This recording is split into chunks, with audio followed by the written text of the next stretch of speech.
Welcome to the Noble 23 podcast. Well, we're recording. Oh!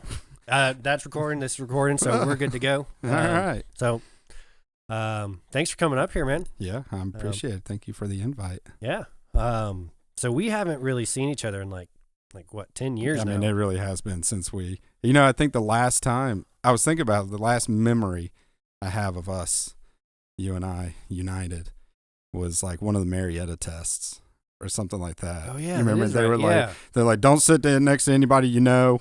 We're like, we're going to stay together, right? But I think that was like the last time we. Did you take the Cobb test? I took a Cobb test. Okay. I did really well on it, and I'll be honest with you, I don't know what happened with that. I might have like dropped myself out of that process. I remember getting hired on where I'm at now, and then almost like a half a year later, to almost probably a year, I got an email from Cobb County saying you didn't get selected for this hiring process, and I'm I like, appreciate it. Well, no shit. Like, it's been 2 years. Yeah, since I applied there. I don't really remember. Like all that hiring process stuff was such a. It's a task in its own. I mean, it was like trying to keep up, because we were doing. I know we both were kind of doing our thing, but I was in so many. The Marietta one, Clayton, Coweta, Cobb, Atlanta, Dekalb. Dude, I applied for Fulton too. Oh yeah. And I remember running into your mom. Yeah. And I remember, dude, I got stuck in traffic. I left like half an hour early, got stuck in traffic, and I was like, no. And I was like yelling in the car. I was like freaking out because I was like, I'm going to be late to this thing. And she's like, I'm like running in there, and I'm like a minute late. Yeah. To the whatever, like the new hire application process. Yeah. I can't remember however they did it. And your mom's like, sorry, I can't do it. And I was like, oh, she's a tough one. I was like, I got stuck in traffic, man. I swear to God. I was like, I left. And she's like, I know, but dude, you can't go anymore. And I was like, she is no. definitely an enforcer. Yeah, I could never do Fulton because they initiated that nepotism Okay. thing. I don't remember when, but yeah, Fulton was never an option. Sandy Springs, that was the other one I had tried. I got told by a lot of people to do Sandy Springs, but eventually I got to the point where I was like, I don't even want to drive into Atlanta. Yeah, well, I mean, I've always lived in and around there. The Fulton thing was, it would have never been an option anyway. Like my mom, she retired a few years ago. She did like 43 years in wow. all of Fulton. Well, she started when Fulton started. She started when she was 19. So she, 43 years with the same job? Same. Well, yeah, I mean, that's wild. She was one of those many hats kind of people. Okay. She, always admin, but, human resources, chief's aides, whatever. You talk to so many people that have gone through Fulton, and, you'd be hard pressed to find somebody that doesn't know, Miss Penny. So, so my whole goal was to always like, well, how far away from her can I get? And it never mattered. Like everywhere you go, it's like, oh, Miss Penny. Penny's kid. Yeah. So it's kind of been one of those things that I tried my hardest to stay away from. I think like we were talking about with the Atlanta Dekalb thing, that was part of the reason where I was like, golly, like too many people in Atlanta know her. Like I got to get away from here. Nah, I'm good. Thanks guys. Thanks for the offer. Right. But, then go to Dekalb and nothing's changed. So you've been at Dekalb now for 10 years. 10 years. And you said you were at the the busiest station that they had? Well, it wasn't at first. When I first started, I was at Station 3, which is in Avondale. Okay. I spent my first year and a half there. Got my pumper license, and they were like, "Hey man, you're the third driver. We got no room for you. You're out." So went to Station 11, which is over in Stone Mountain. And, when like growing up, we'd always go to Stone Mountain. Like that was like one of my grandparents, they loved like having all the events there. Mm-hmm. So you go to Stone Mountain as a kid, first of all, it seemed like forever to get there. the drive always seemed like days, Right. and, get older and you're like, oh, wow, it's only like, 25, 30 minutes away. But I had this thing built up of what Stone Mountain was in my head. Like, it's the big rock. It's, quiet little area and stuff like that. Start working over there and it's like, that is not the case. This place is rough. It's definitely busy, in everything, med calls, fire calls, everything.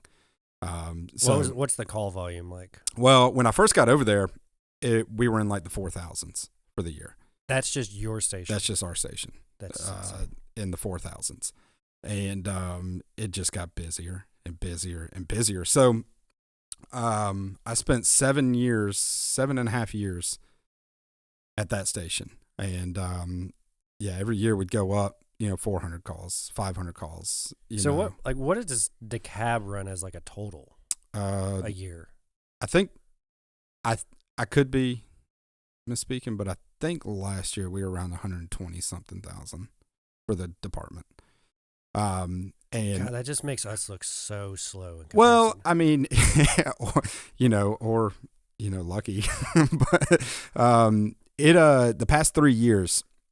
So I left in November. I left 11s. I went to 23. So I'm in Clarkston now. But when I left, we were still on pace for being the busiest station.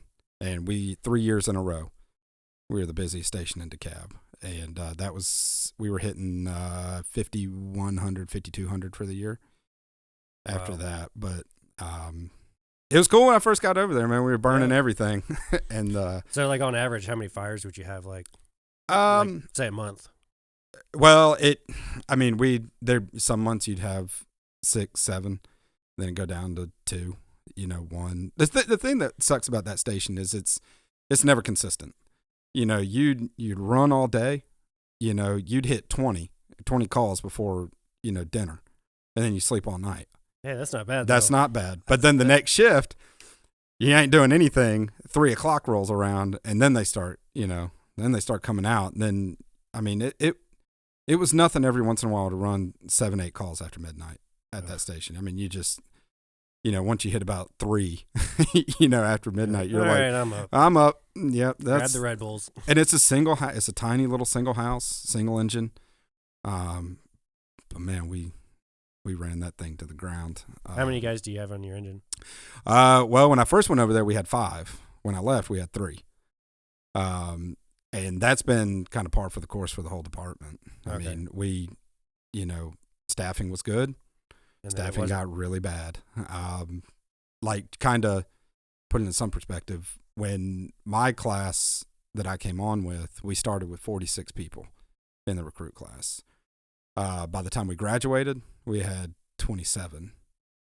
This long in, we are down to 6, maybe 7 people left from your my original class. Wow.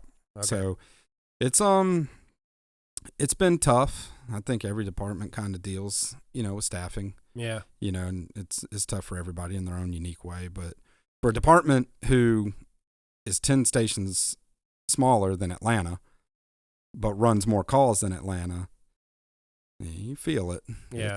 It's been tough for everybody. But here now, the station I'm at now, 23, it's a double house or like a 2.5 house. We have a little 2-man squad. Okay. That we run, and that a tiller and the engine, and I think we've been trying to keep track of like working fires that we've had for the station. I got a little tally on the board. Oh yeah. A, B, and C shift. Dude, just B shift alone, I think we're up to like 22 fires already this year. Wow. So we're working now. So. That's awesome. But it's cool. It's cool. So are you the front man on the tiller, or are you the rear guy? So I just got it. I just got my tiller license here not even a month ago. So I'm in the back, which is fine by me. That's the cool spot. It really is. Well, the cool spot now is the engine. Okay. Dude, when that little squad's up, they take all the med calls. The truck takes all the service calls. The engine's just, I guess we'll run all the fires then. But no, the truck's sweet. It's a good gig. So So we got 3 drivers, 3 DO positions over there, and the guy that is the number 1 guy, I mean, he's only got like 2 years, maybe year and a half, 2 years left before he retires. The other guy that he came on after me, but he went over there first, got his tiller first. He's about to take the captain's test. He's trying to get me to do it, and I'm like, man. And Take the captain's test? Yeah, I'm intentionally sabotaging myself on that. Keep leaving like one class there, like, I can't take it. I hadn't have all my classes. Oh, no. But yeah, oh, shucks. I guess I'll just keep driving. But yeah. But no, it's a cool little thing going on over there. So what rank are you then? I'm a DO. Just you? So you're just a driver? Well, I mean, driver operator. Yeah, I mean that's my primary. So when I got over there, I basically was like, yo, I'm the engine guy. Like, I'll get my tiller license. You know, I want to get it. You know, as I get older, it's like, truck's kind of where I want to be. But I've been on an engine, you know, my whole career so far. So I'm kind of the engine guy at that. So for like a driver there, it's kind of like a sergeant in a way. I guess it's hard to pick up. So you guys don't have lieutenants? No, we got rid of lieutenants back when, a little before I got on. Okay. They did away with the lieutenant's position. Whoever was a lieutenant became a captain, just kind of by default. And so now you've got, we got 2 captains in the house. So there's always a captain per rig. So we got 2 captains in the house, 3 DO spots since you got 2 on the tiller. And then everybody below that, we have master firefighters and then firefighters. So explain that, master firefighter. So master is just, you're kind of everything. You know, we need you to drive, you drive. We need you to, you know. But that's an actual rank. That's an actual rank. So did you have to take like any kind of courses or? I mean, you just take like your, you know. Throughout the department itself. Yeah. I'm guessing. Yeah. Yeah. So when you start out as a firefighter, you know, you work up. And then your next rank is a senior firefighter. When you get that senior firefighter role, that's when you get your pumper license. You know, you basically ride tailboard or you drive whenever. See, for us, that's just kind of like an honorary position in a way. Oh, really? Yeah, like I'm the senior guy on my crew, but it's not like an actual title per the department. Yeah, they're very like, you know. So that's cool that you guys have like an actual senior, a master. Yeah, and the master and the DO are kind of lateral positions in a way. So is this for people who don't necessarily want to promote, but still want or promote through the like administrative ranks, but actually want to like promote through the firefighter ranks? Kind of, sort of. What they really wanted is they wanted a dedicated guy that is like the main person that is responsible and handles, you know, the rigs. So for a DO, you know, on like an engine, you're taking care of all the engine stuff. You need to know, like, all right, these tires are getting pretty low. We need tires, or whatever mechanically goes wrong with the engine. You're kind of expected to either troubleshoot or be able to know, like, hey, we can't run it like this, or you know, this engine's got to go down for this. So you're just expected to be the know-it-all for that specific truck. Okay. And like I said, master firefighter is kind of the guy that fills in all the holes wherever anybody's needed. So the way we run it is we run it at our station. We run it kind of like a seniority thing. So we try to keep the master firefighters there, and they'll probably ride tailboard. But we leave them, you know, in the house just because they're the senior guys. So all the lower guys, they're the ones that go and, you know, fill in at other stations, either driving or tailboard or stuff like that. But our number 1 master firefighter guy, he's got his tiller license too. And we got 2 other tiller houses that, you know, they're running a little short staff on drivers. So he's always having to go off and, you know, ride up there, mostly up like Dunwoody and Emory, you know, area and stuff like that. Cool. So yeah, it's kind of a tough position to be in though. When I made master firefighter, the only time I saw my station when I was still at 11, the only time I ever saw the station was when either the captain was off or our driver was off. Other than that, I was on the road. Just floating all the time. Filling in. And not very many guys have done it, but I've worked at all 26 stations at this point filling in. So I've seen the county. I've been around, and like I said, now that staffing is starting to dip back into lower numbers, you see guys starting to have to do that again. So it's countywide that we're, Right. but B shift, which is my shift, is our staffing numbers are up higher than everybody else's. And those other guys on the other shifts, they're getting it. It kind of sucks. So yeah, we had a rookie.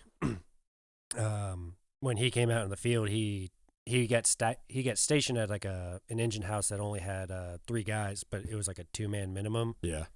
So he floated for like 4 months straight. Yeah. And I mean, it sucks for him because it's like nobody really gave a crap about him. It was just the new guy moving around, and now he's got to like plant his feet. And like, it's nice when you get to that point, but we get a lot of guys that get real frustrated, and I think like when you ask most people that leave, the department, a lot of theirs is, it's always the same stuff. It's like, well, the pay, and it's like, well, the pay's not that bad now. I mean, we kind of did our best to fix all that, but it sucks because, and you can't really blame the guys for not being able to see like the bigger picture and be like, like when you guys come on and then you leave, like it doesn't fix the problem. If you guys come and stay, we won't have this shuffling around as much. But I think a lot of guys get frustrated that you get bounced around, and like you said, you got nowhere to firmly plant your feet. Yeah. And the best advice that I can give those guys is like, hey, look, it's all experience. You know what I mean? You're going to see other parts of this county. Dekalb is so wild in that you can go out. We have 5 battalions, right? You can go outside of any of those battalions, and it doesn't even seem like the same county.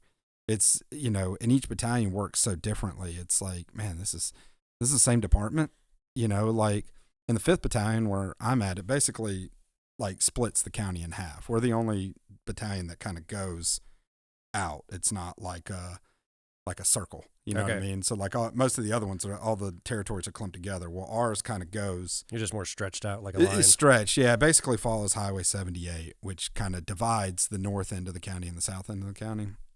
So,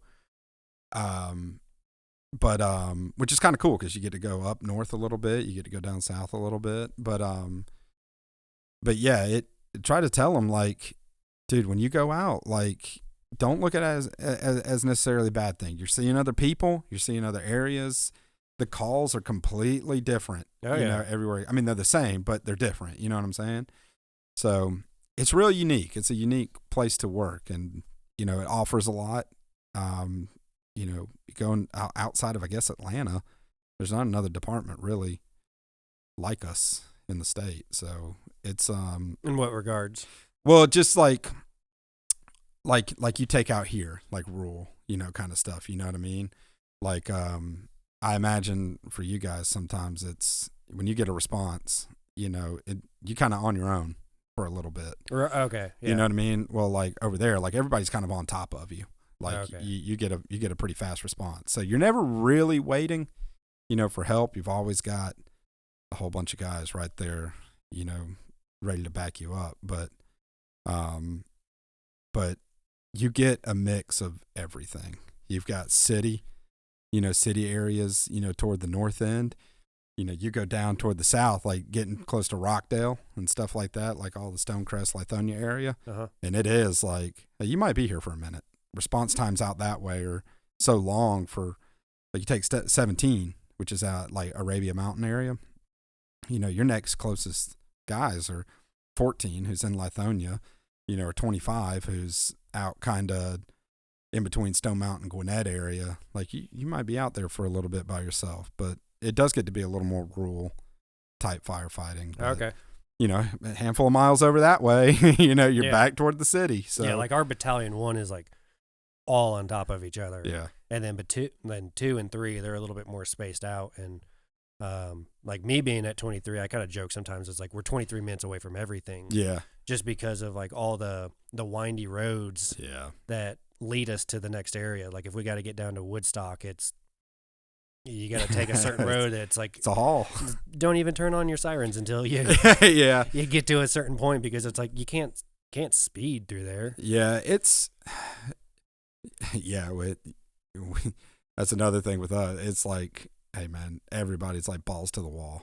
you know, and which is pretty cool. I mean, you are trying to book it down there, right? You're Yeah, trying to there's get there certain areas quick. that we can get some Yeah. speed and like we can respond like in an emergency fashion. But there's certain roads that's like just get there when you get there. Like there's no point in killing us coming around these corners. Yeah, it's well, like at 11 when I was there, we like the north end of our territory. So like we literally are right at the base of Stone Mountain. Like that's where that station was.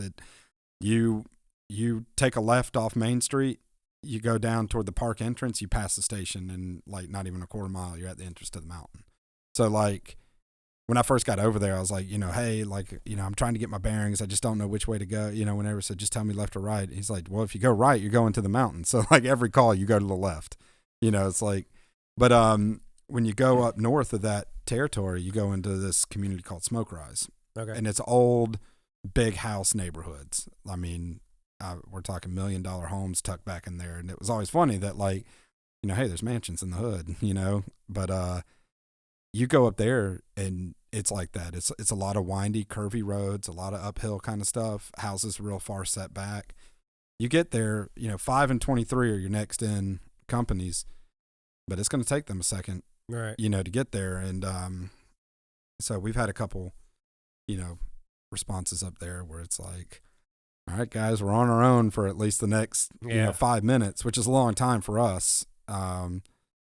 Well, 5 minutes get is a long at time it. period. I mean, it really is. But when you're waiting on help, I mean, it's it's like coming. A lot of the houses like coming up your driveway, like, stretching hose up, stuff like that. It's like you're gonna be gassed by the time you get to the door. Yeah, I work here as well, in this county. And, is it Gilmer? Yeah, Gilmer, and I just do part time. And dude, some of the stuff it's like.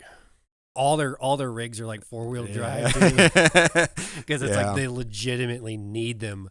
Yeah, and it's like skid loads just forever, just trying to get water to a house, and it's makes you think a little different sometimes. You know what I mean? Yeah. Like I like that though. You kind of slow down a little bit.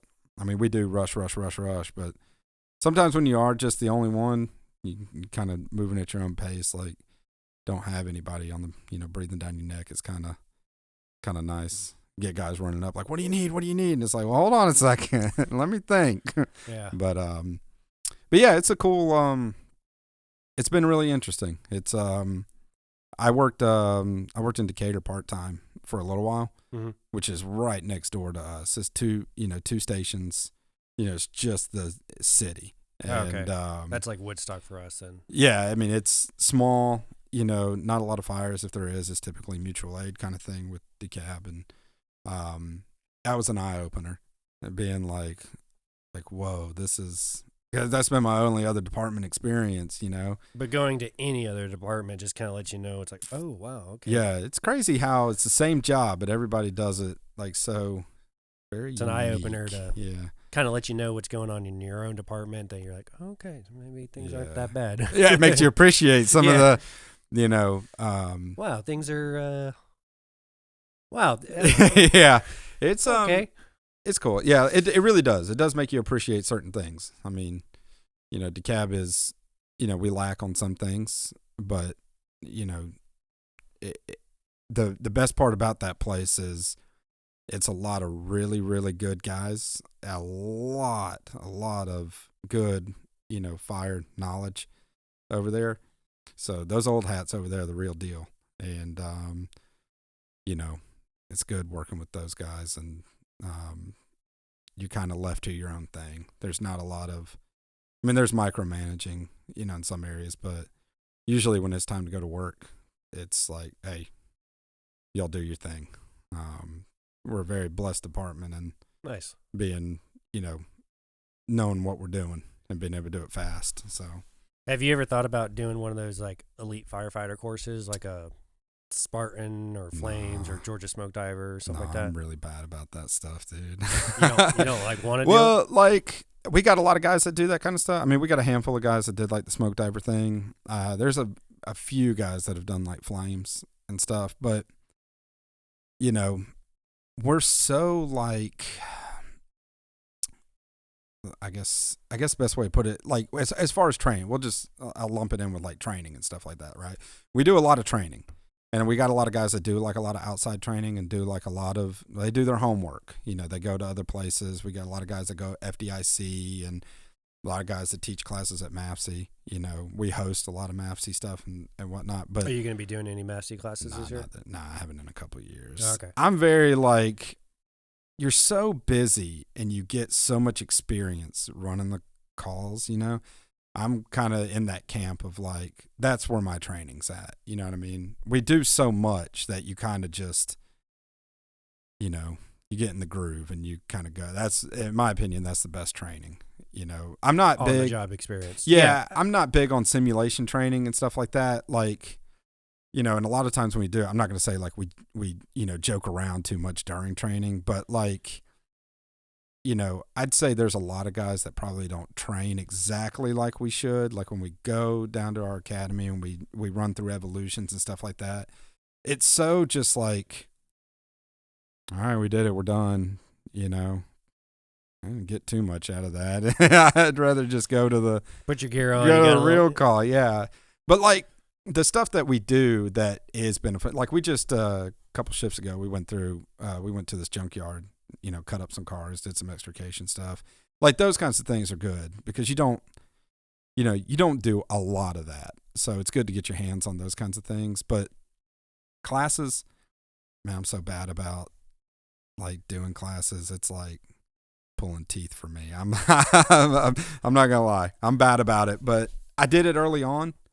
But by the time I went to like 11s, it was like, whoa, I'm doing way more just coming to work, you know, than I'm getting out of a lot of these. And you got guys teaching you like as you go. And yeah. The captain that I ended up working for over there, he's everybody knows him. You know, he's loud, you know, hard-headed, you know, puts his head down, runs right in kind of fireman.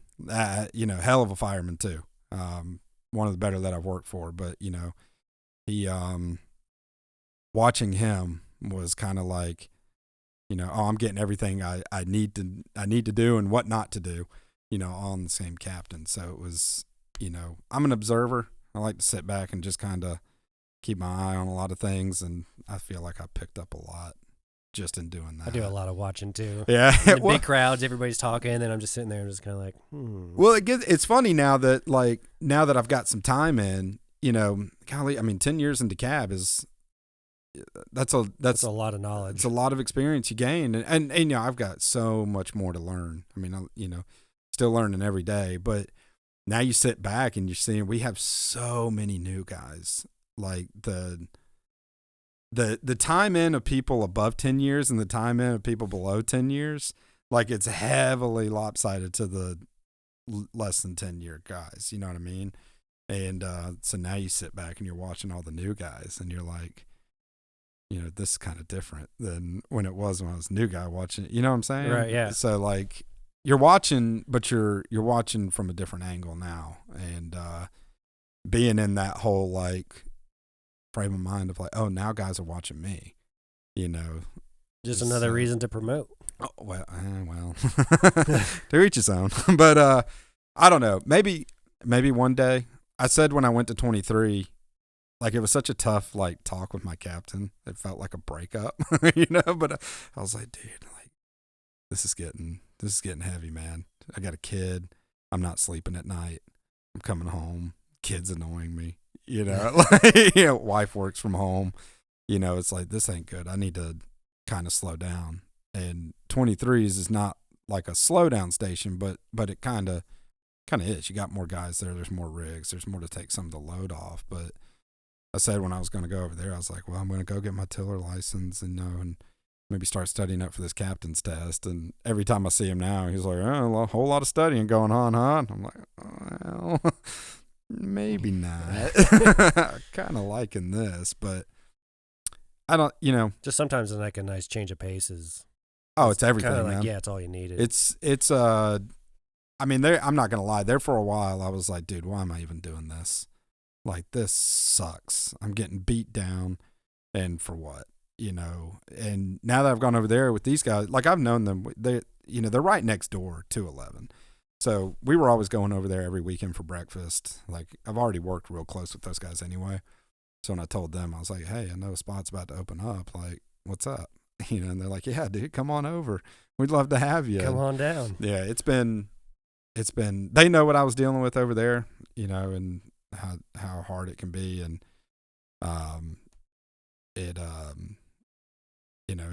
it's been nice. It's been a little rejuvenating kind of bit for me. So I like working again. There you go. So what are you doing more on like your off time now? Well, my off time is like, that's the me time. Yeah. It's like we're talking about biking, fishing. Like that's about all I do. I slowed down on picking up side jobs, no overtime, like no more work in other departments. Like I've learned to really value my off time, and overtime money's good, but it is. But going out, little solo rides out in the woods sometimes, like you can't beat that. Yep. Like that's worth way more to me than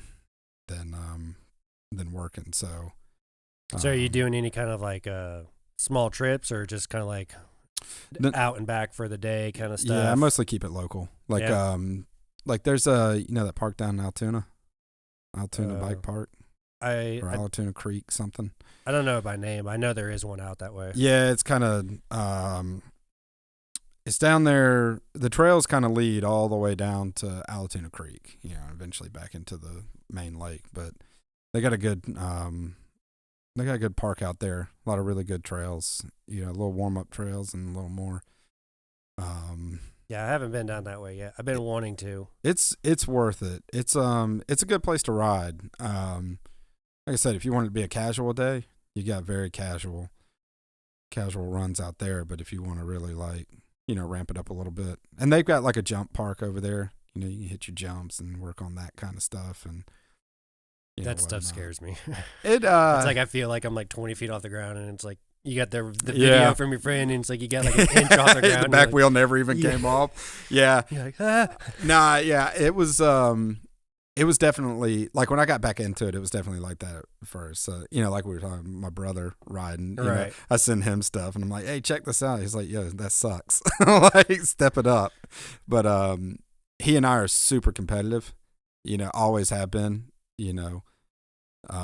so, we kind of push each other. But I think from having that, skateboard background that I had there, it's very easy for me to just be like, put your head down and just go for it.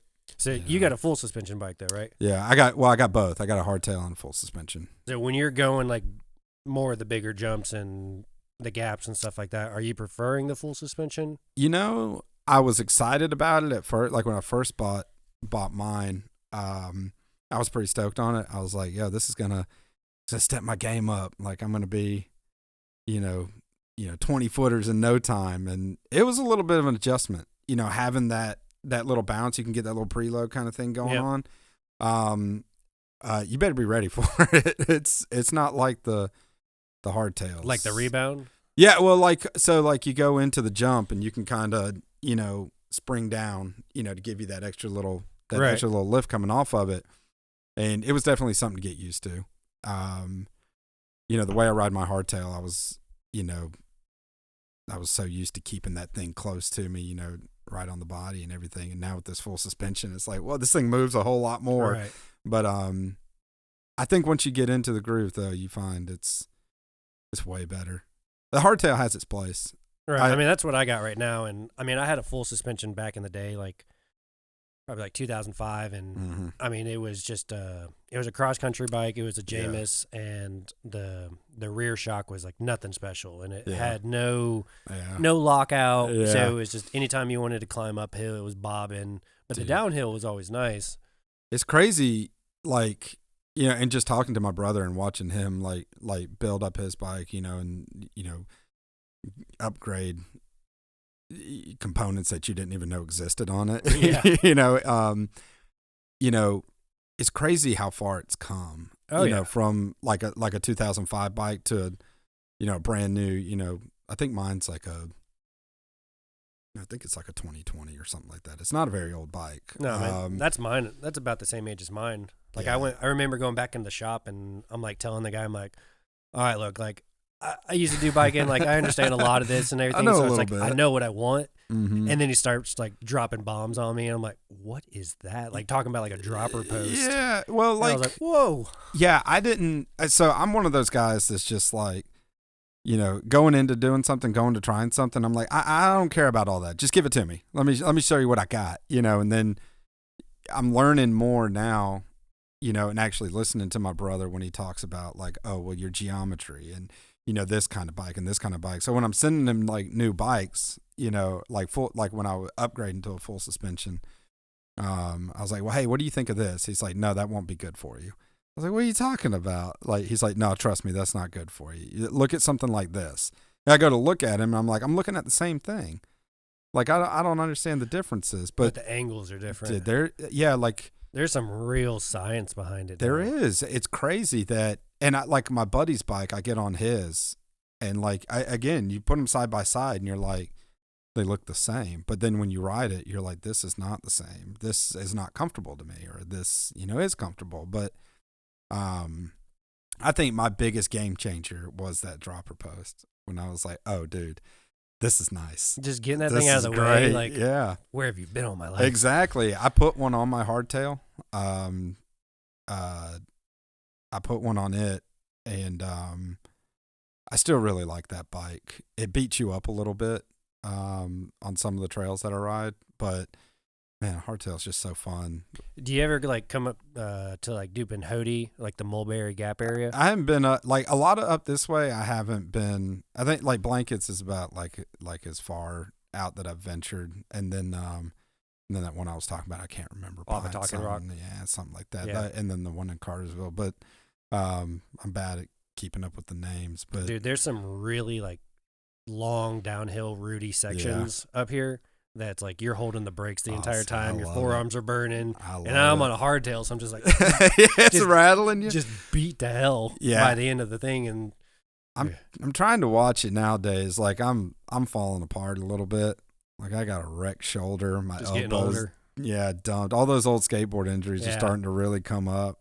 My hip, my ankle, like everything that I just blasted when I was younger is now like, oh man. So now I get done riding, it's like, oh, I need like a week off or something, because it's like I need to go back to the doctor and I've been putting off shoulder, getting it fixed for I don't know, like 7 or 8 years. You ever look up the like on Instagram, like the prehab guys or knees over toes guy kind of stuff? Man, I try, and I think I'm just like, I still haven't gotten it out of me that like I'm starting to find out that I'm not bulletproof anymore, but at the same time, it's just like I'll grit through it, and by the end, I'm like, that wasn't so bad. I could go a little bit more. Yeah. Yeah. And one of my buddies I used to work with, he turned me on. I forget the guy's name, but he has that big old book, that Supple Leopard book.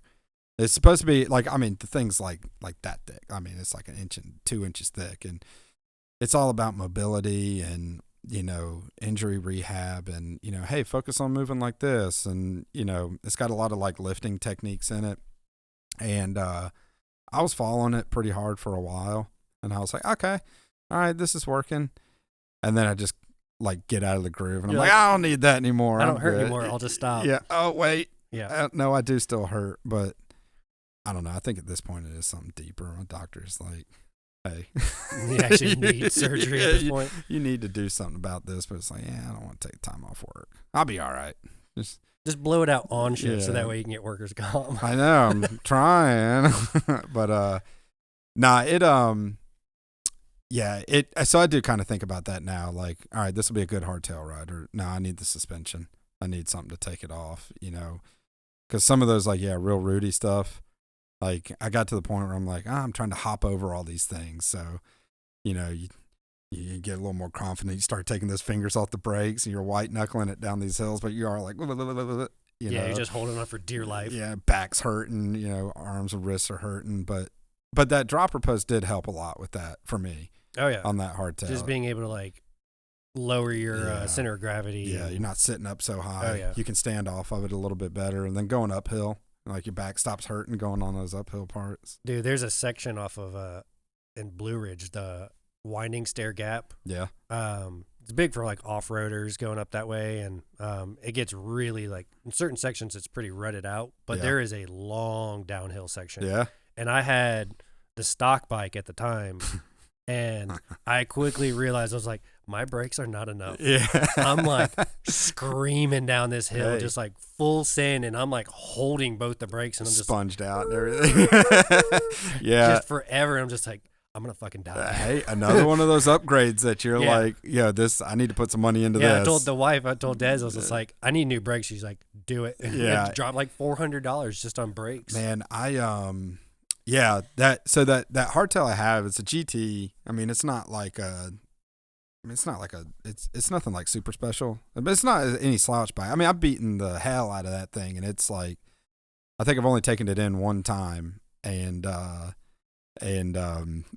dude's like, dude, you can't ride this thing like this. Like, it's like all warranted and everything. He's like, we've got to blow out your warranty because you've just destroyed this thing. And I was like, well, what? Like, It's meant to be ridden. yeah, I was like, I'm riding it, but it comes with a sticker, and it's like, not for downhill and not for this.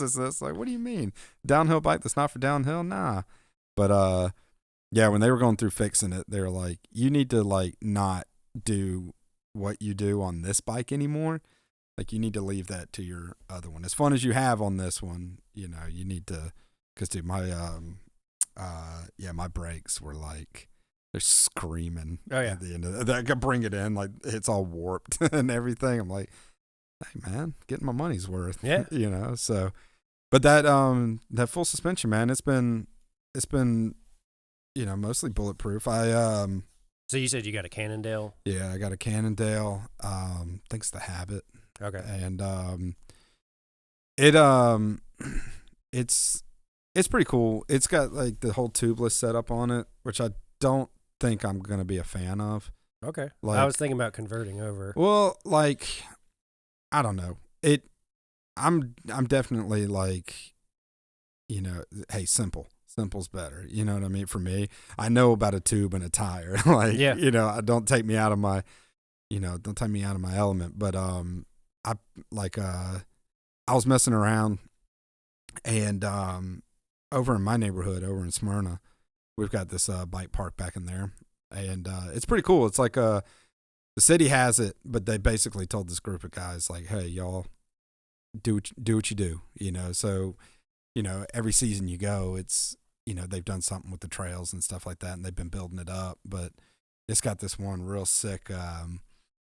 You're going down. There's a little creek that runs back down there, and it's like this pretty intense downhill, but it's like swooping all the way to the right, goes down, down, down. Well, they dug out this other trail that you can pull off of and go up and do this other little, more cross country-esque type thing up that way.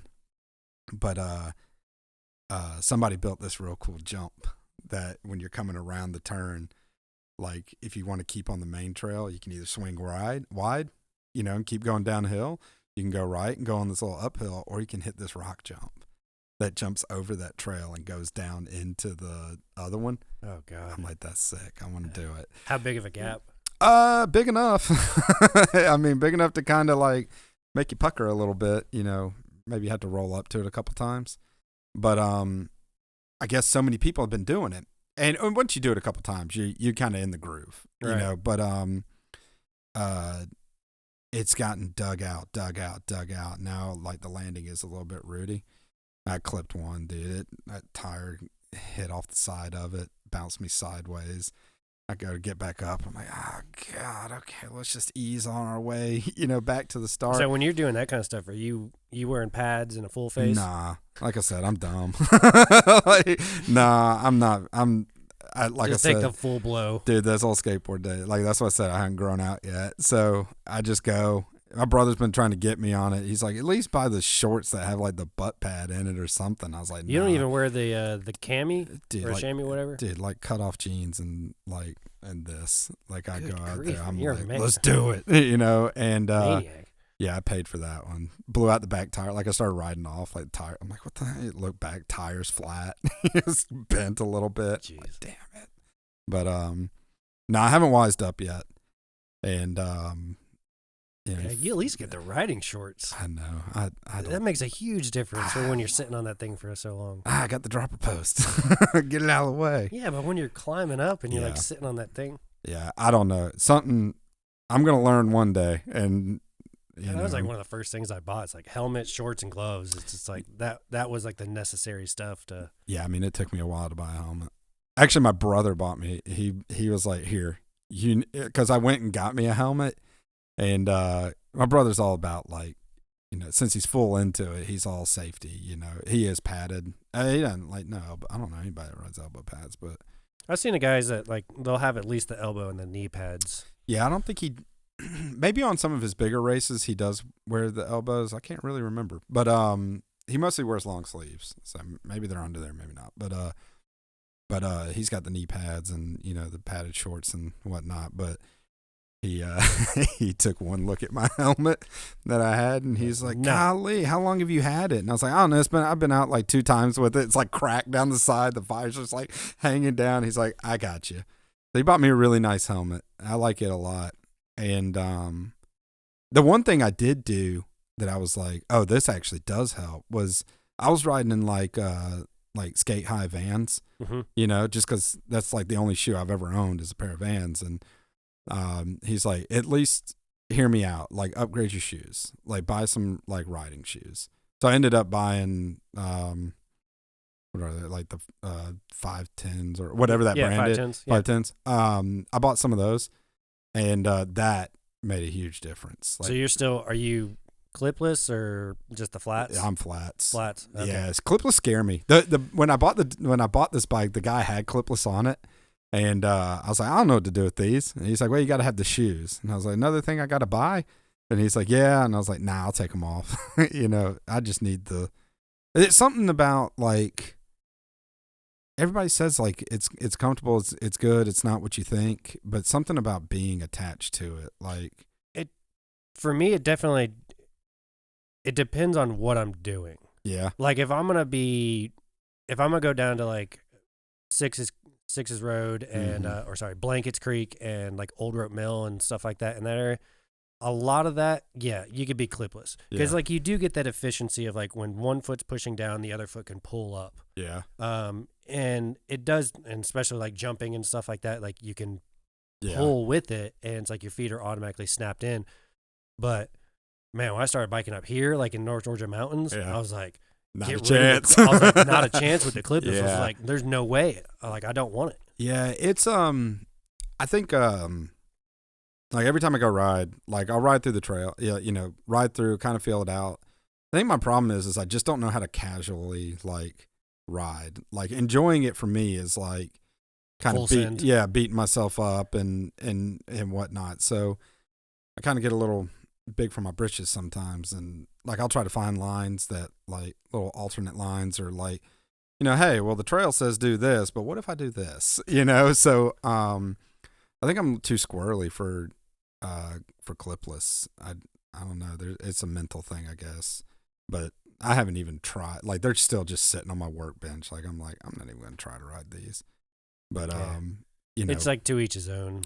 Yeah. Really. I mean, I think the only real time that like it might be like truly needed would be like for cross country racing, where like you actually need like every bit of efficiency. Yeah. I mean, like if you're just riding for fun and like you're not competing or anything like that, like flats are perfectly fine. Yeah. It and I probably could, but because that Altoona area, like so it's got like it's on opposite sides of the road. So like, this side is kind of like the bunny slopes and the more casual, soft downhills. You go across the street and it's like there's some stuff out here. You know what I mean? And it's like every time I'm like, well, maybe I'll just go, east through. I think it's like 22 miles worth of trails in total, like of all the different routes you can go. And I'm always like, well, I'll just like ease through, today, enjoy the ride. There's a bridge that goes over the creek. It's the way it always starts out. And all this. Yeah, and then all of a sudden I'm like off to the jumps, and it's like I just can't help myself. So it's like working out at the station too. It's like, I'll just take an easy day. What's that? And then it just turns into something psychotic. Yeah. Well, yeah. I guess I just like having fun. but no limits. There you go. You know what I mean? So, but it's been fun. It's a nice way to kind of keep yourself in shape. And Oh yeah, absolutely. I did a stint in the hospital back during like all the COVID stuff. Like I was like, I had to go in. Medical or trauma? No, medical. And it ended up like bad case of pneumonia. Oh damn. Wreaked havoc on my lungs and all this. And I was so worried because I'd always been a smoker. So I was like, I can't be doing this anymore. I got to start taking care of my lungs. It got me. Yeah, it got me. But I got the black lung, Pop. dude, it was like after I got out, like I found it so hard to kind of like get back in the swing of it. Well, yeah, I mean, it crippled me pretty bad for a while there, and it was like I need to find something, like get back into something that like gets me going again, builds up my stamina. And I remember like when I first got back to work, like one of the first calls we went on was a fire. We get there. I was the second or third engine coming in, whatever it ended up being. Like I was on the hydrant side. So it was like, hey, we need you to catch water supply. And dude, I got that 5-inch off and started running with it. And I was like, nah, nah, dude, I'm wrecked, man. So it's been definitely more like, health focused. Like I need to. We're getting older, man. It's like you got to take care of yourself. But I refuse to acknowledge it. Young at heart. Did it. Yeah. So, but back to like having the young guys. Now we got those for that, Yeah, so now I can sit back and take it easy again. But, no, it's been fun. And then, other than that, like just fishing, like when it is time to slow it down or do start getting hurt, well, now get out on the boat, take it easy for a while. So you more of like a just out on the lake kind of bass fishing? Yeah. Well, like so for the longest time I was just like panfish, micro rigs, I want to catch the biggest bluegill, kind of thing. But past few years I'd gotten more into bass fishing, and I'm having a blast doing that. You ever try your hand at like mountain streams and like trout and stuff like that? So I bought a fly fishing rig, and man, you really want to feel like an idiot. Get out there and start doing that. I'm trying. It's difficult. It's not easy, and like I said, like I'm not the kind of guy, like I don't want to have to think too much. You know what I mean? Like I just want to go out and sometimes you just want to fling that rod and just do your thing, and but it don't look good. So I'm trying with that. But my main thing is bass fishing, and so I grew up, like Ackworth, Woodstock area and stuff like that, and I grew up on the Etowah, like just fishing that, like especially the lower portion right below the dam, and man, I know that river inside and out, so we'd get the boat, troll down, come on back, and I've always had a blast fishing that. But getting out on bigger lakes now, lake stuff, trying to figure out how to fish like more than 8-10 feet deep. Do you do any kind of like kayak fishing or anything? Yeah, man, I love it. You get your own kayak? Yeah, nice. I've I started small with it, hated it, couldn't, I had what was that? I think it was a Sun Dolphin something or other. Said it was a fishing kayak. Like, dude, you can't fish out of this thing. This sucks. And so I upgraded that. Now I got me a little bit bigger rig that I've just kind of, built out, modified. Still can't stand up in it well. But yeah, that's been Did you fun. get like a sit in or a sit on top? It's a sit on top. It's got a little folding seat. I got my milk crate in the back that I've decked out with all a bunch of unnecessary shit on it. But go on a kayak and I got like 5 rods, bumbling around all of them. But it's fun, man. It you get out early enough, like on the lake. I got a spot on Altoona. I go out on. It's pretty chill, and end up just paddling around and exploring more than I end up Dude, fishing. I love just like going down the river. Oh, it's and, great. Like, you get the moments of just serene and Yeah. it's nice and calm, It's and then chill. you're just floating with it, and then you gotta.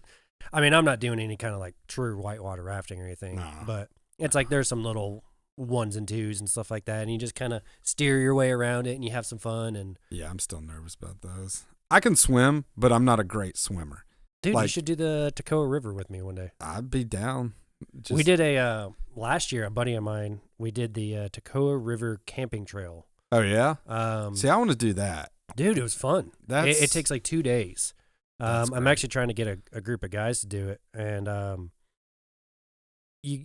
trying to remember where you get dropped off at. It's somewhere like upstream, obviously, yeah. and we ended up floating downstream for quite a while, and then you come up to that Toccoa River swinging bridge.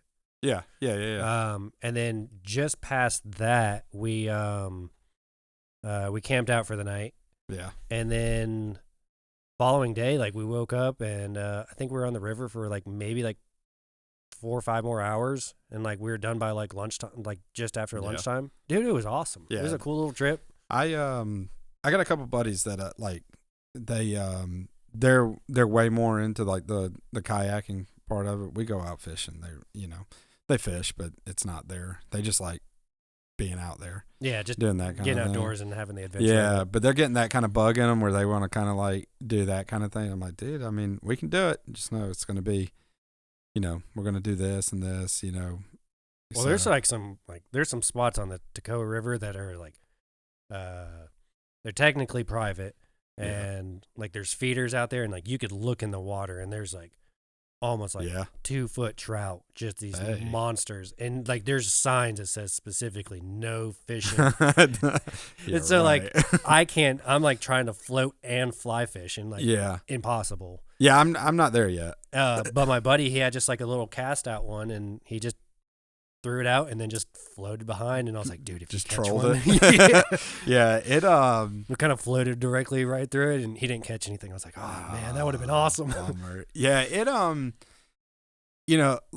like I said, I'm competitive, right? And it's not just with other people. Like it's with me too. Like I'm definitely like I go out and be like, man, you suck. You need to do better. So I have a hard time sometimes. Same with the biking thing, like just enjoying being out there. Like I got we were out on the river not that long ago, and most of the people I told this, if they heard this, they'd be like, man, you won't shut up about it. But like, so we were out, and it's not hard to catch anything on the lower Etowah. I don't think I've ever gone out and not caught anything. Like 20 plus years, 25, we'll say 25 years that I've been like fishing that section of the river. I don't think I've ever not caught anything.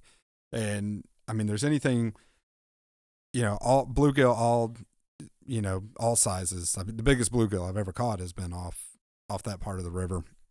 And striper, perch, bass. I mean, it's all there. But it's hard to get some of the bigger stuff. And for years, I never thought like there was actually anything substantial, on that section, except for maybe striper. But you got to go a little further down for the big ones. I don't. Maybe there is in that section, maybe not, because there's spillway like 2 or so miles down from the main dam. And but we were down there one day, man, and I threw a little swim bait out, and like the second it hit the water, I saw that mouth like coming up, and was like, "Whoa, buddy, here we go!" And landed that thing, pulled it in. It was pretty big. I mean, it's just shy of 4 pounds. It was like one meal away from cresting 4. And Dad's like, hey man, I think you need to weigh that and look up what the record on this river is for bass. And I was like, nah, there's no way. He's like, no, I'm serious. Like, I think you need to look it up. And we went and pulled it up right there. And the record had been broken a week ago on that section of the river for bass. And it was 4 pounds, 2 ounces or something. And this thing was like 3.82. And I was like, no. I was like, had it been a week ago, I would have broke it at least for a week, you know? Like I could have, my name could have been in the history Georgia books. history, you know? But that had me buzzing. And then like, it was like, I got to get out there and find bigger. I got to get the big one. I got to get the big one. And like right now, so me and the guys that I'm stationed with now, 4 of us have decided we're going to do a fishing tournament, you know, for this year. And we've been talking about it since like January. Still haven't done shit, but we keep talking about it. It's starting to warm up. Kind of start to get in that cutoff, you know what I mean? But I'm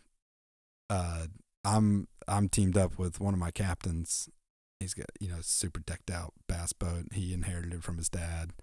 He's got a collection of like 35 of these like custom rods and reels and stuff like that. Like his dad was legit, like the real deal. And his son's gotten really into it now too. And then one of the other drivers and other guys there, they're on a team. And, you know, with like us 3, we all live down close to the lake down here. The captain lives up in like towards Athens, County or something like that. But we're like, all right, we're going to hit 4 lakes. You know, we're going to Altoona, Lanier, Carter's, and we said something else. But we're going to do Stone Mountain Lake, but that was going to be like kayaks only, and doing stuff like that. But now I had a good, you know, early year just doing my own thing, and last year, like end of the year, I was doing really good. I've been doing a lot of trash talking. Problem is here lately, this year, like where we're getting now, like I've started trailing off. Oh yeah, I just talked all this game. I'm starting to get worried now, but gotta bring it. I know. One of them was like, you know, hey, you want to go, you know, night fishing tonight? I was like, well, we'll see. We'll see how it goes. He goes, hey, you gotta get your practice in. You know, I'm like, yeah, maybe. I'm not a good night fisherman, but well, we're right about an hour now, and dude, like I mean, like it like flew by. It's already an hour. Yeah.